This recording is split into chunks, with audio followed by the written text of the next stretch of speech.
গত জানুয়ারিতে যুক্তরাষ্ট্রের প্রেসিডেন্ট হিসেবে শপথ নেন ডোনাল্ড ট্রাম্প। তার পূর্ব ঘোষণা অনুযায়ী অবৈধ অভিবাসীদের বিরুদ্ধে ব্যাপক ধরপাকড় শুরু করে ট্রাম্প প্রশাসন। এ নিয়ে সেখানকার অভিবাসীদের মধ্যে উদ্বেগ ও আতঙ্ক দেখা দিয়েছে।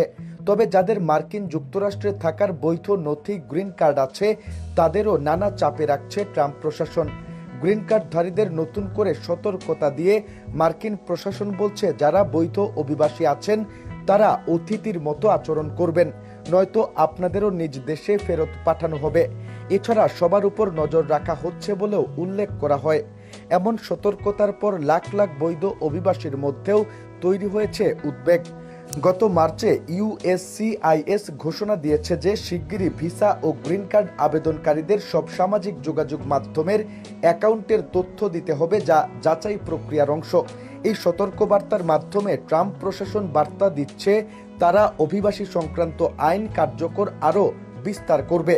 এর মধ্যে দেখা যাচ্ছে শুধু অবৈধ অভিবাসীদেরই লক্ষ্য করা হবে না, সঙ্গে বৈধ অভিবাসীরাও আক্রান্ত হবে।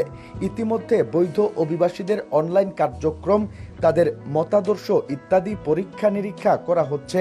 এছাড়া বৈধ অভিবাসীদের নিজ দেশে ফেরত পাঠানো এবং অনেককে যুক্তরাষ্ট্রে আর প্রবেশ করতে না দেওয়ার ঘটনা ঘটেছে।